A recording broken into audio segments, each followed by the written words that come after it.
Hi, and welcome in this pre-flight mission check.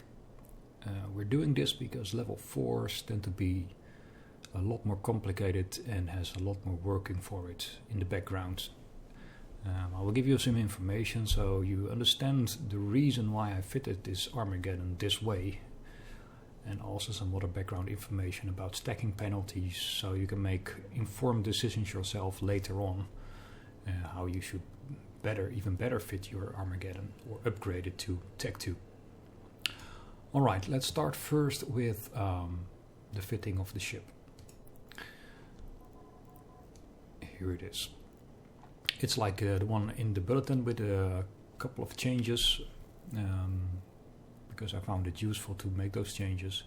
I will update the fittings once this video is completed and we've run this level 4 mission. First of all, cruise missile launchers, 5 each. In this case with explosive cruise missiles, because we're going to fight against Angel's cartel. More about that later.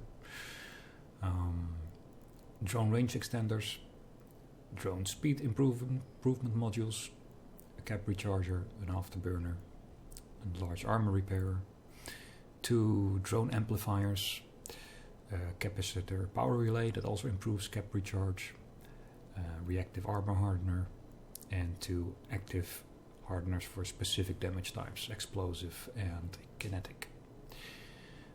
For drones, since we're going to fight Angel's cartel, I've brought some heavy and medium explosive drones, hobgoblins.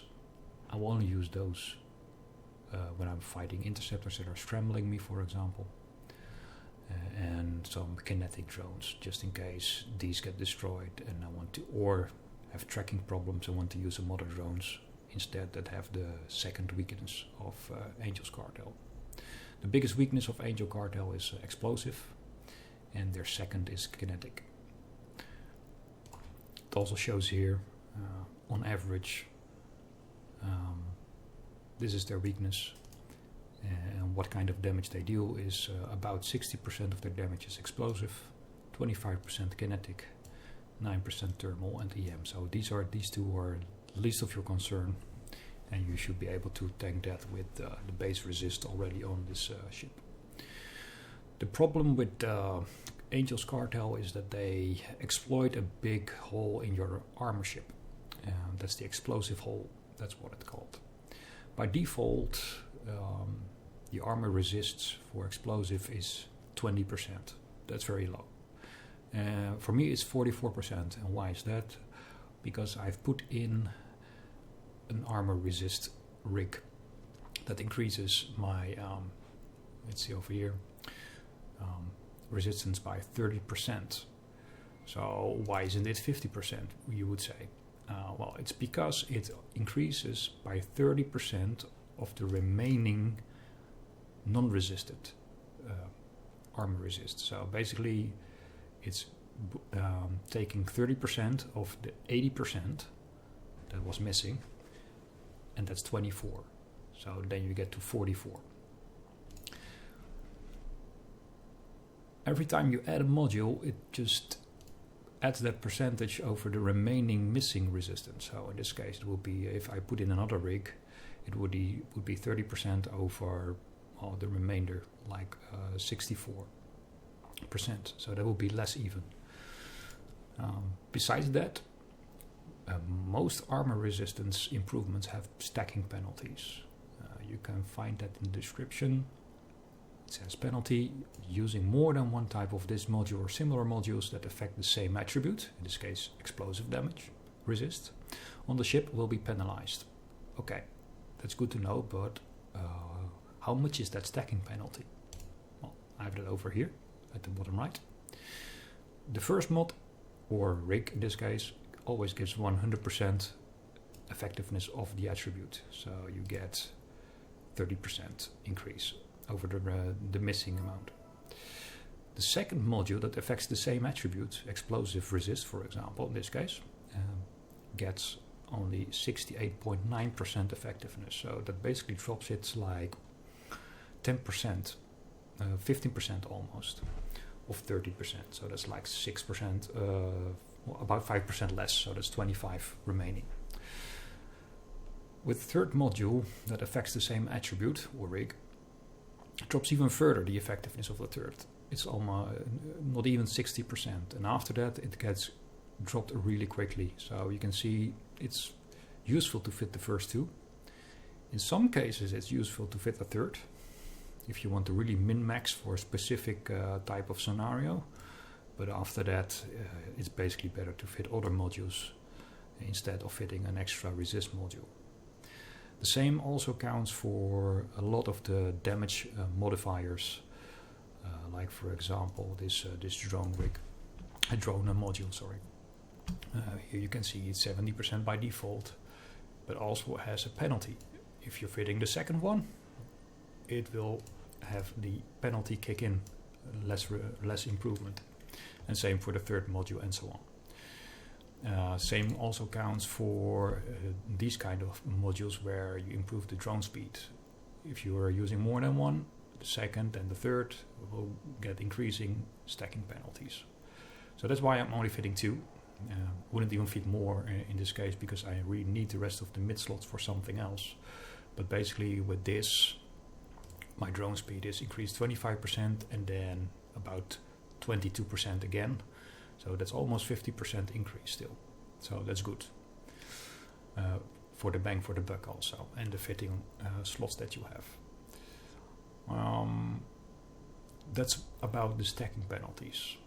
There are a few important and good to know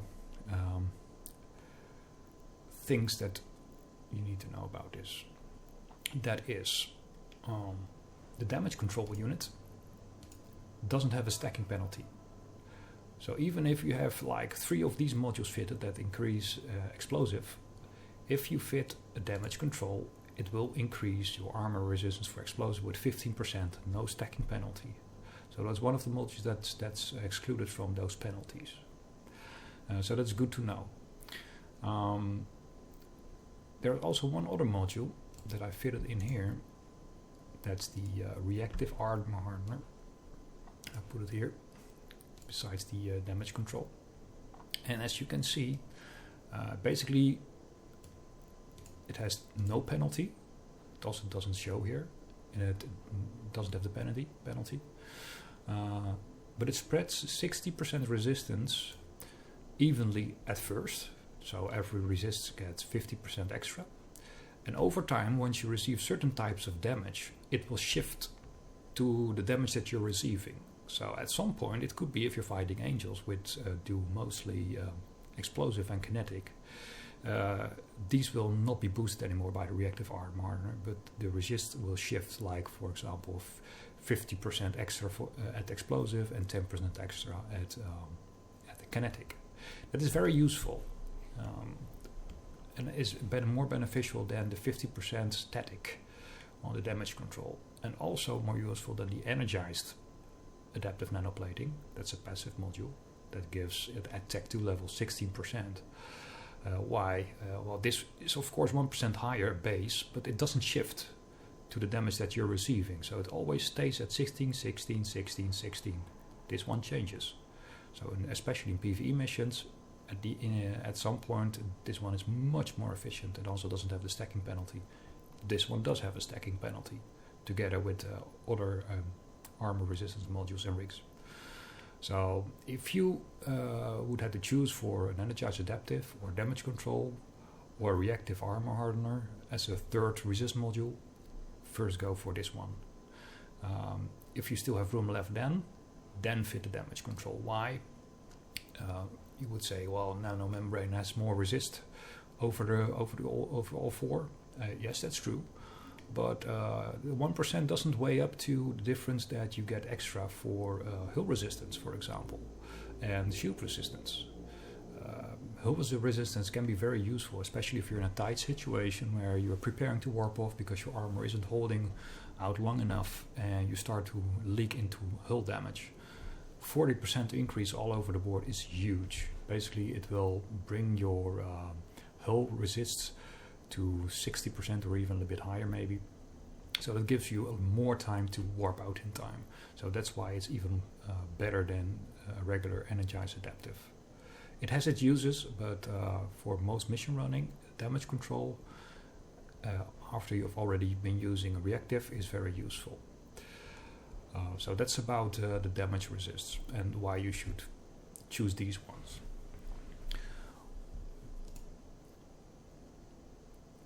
Next up is, why have I chosen this slot layout? Well, if we look at the targeting range of the ship, with my skills, of course, I'm having a bit higher skills, so my targeting range is higher, but I think you should be about around 80, and with good skills, just above 100. Ideally, I want to warp into a mission, sit there, and be able to lock everything up, hit it with my missiles at the same range that I can lock it, and also use my drones to engage at the same range. And that's exactly what I did. Even with low or moderate cruise missile skills, you still get at least 100 kilometers range. With good skills, you get 152 kilometers range. So that's even 50% more than my targeting range. So no worries about that. To be able, if I just put them offline, by default I have 60 kilometers to drone range. If I put one on, I get 80. If I put the second one on, I get 100. So that's nearly the same as my lock range. So as soon as I can lock it, I can basically start using my drones also at the same range.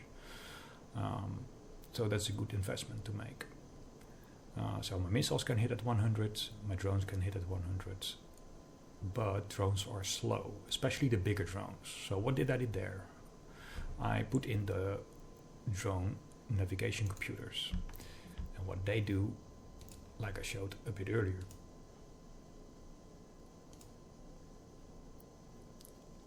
Okay, my session was hanging a bit.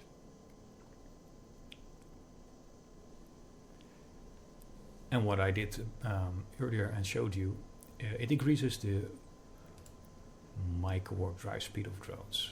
So once they are engaging a target and they micro-warp drive toward it as fast as possible, it will increase the speed of the micro-warp drives by 25%. And since I have a second also, although it doesn't give me the 25%, but 22% or so, it still increases the total boost to about 50%, 45 to 50% increased micro-warp drive speed. So the drones arrive faster at the target.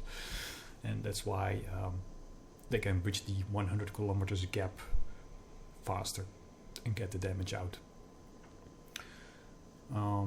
Why would I not use a rig that improves the amount of armor repaired per cycle? That's an interesting. I could put in a rig that improves the armor repair amount, that increases it by 15%, but this rig does a lot more in that respect. It reduces the incoming explosive damage by 30%. That really outweighs the amount of more armor that you can rep, because if you take in less damage, you need to repair less. So, and the 30% resist increase is more important in this case than the 15% increase in armor repair amount. Still, the rig has some uses, of course, the armor repair amount rig, but I tend to first fix the explosive hole, because a decent amount of missions are against angels and they exploit this weakness, and you don't want that. Else you will have a hard time to get the explosive resist up high enough. To show you the effect of the armor hardeners, I will just undock for a second and show you how high the resists go. I'll stop my ship. Stop. As you can see, it's still at the base, including the rig. That's always active because it's a rig. Once I activate the explosive hardener, wrong ear. The explosive hardener, it will pop up to 66. For kinetic, it will go from 25 to 57. And now, when I activate the reactive armor hardener, every of the four times will receive a 50% initially. That's what you see happening also. So it's already decent now. But during the fight, which you will see later, and we will check later during the fight, what has changed is that this one is a bit lower and this one will be higher because the resistances are shifting based on the incoming damage. You can only fit one of these modules. That's also the same for the damage control, but having one of these is very powerful, as you can start to understand now. Alright, I've told you about the resistances, the ranges, why I'm using those modules. I've talked about stacking penalties. I've talked about incoming and outgoing damage types. In this link here you can find a nice picture showing all the NPC types, what kind of damages they do, and what to do best at them. I will just now dock up, and in the next video we will start doing Angel Extravaganza level 4, which is in the top 5 of most difficult level 4 missions. So if this setup holds up in this mission, it will be solid, because it doesn't have Tech 2 modules fitted yet. As you grow in skills, you will be fitting Tech 2 modules, and your survivability gets better, your damage even gets more, and also Tech 2 drones will add to that with Tech 2 drones. The damage amplifiers for drones give a huge boost to increase damage. So if it survives with this Tech 1/meta modules, it will even be more easy with Tech 2 fitted. Basically everybody should be able to use it then. Alright, I'm docking up. See you in the next video. Docking permission requested. Docking request accepted.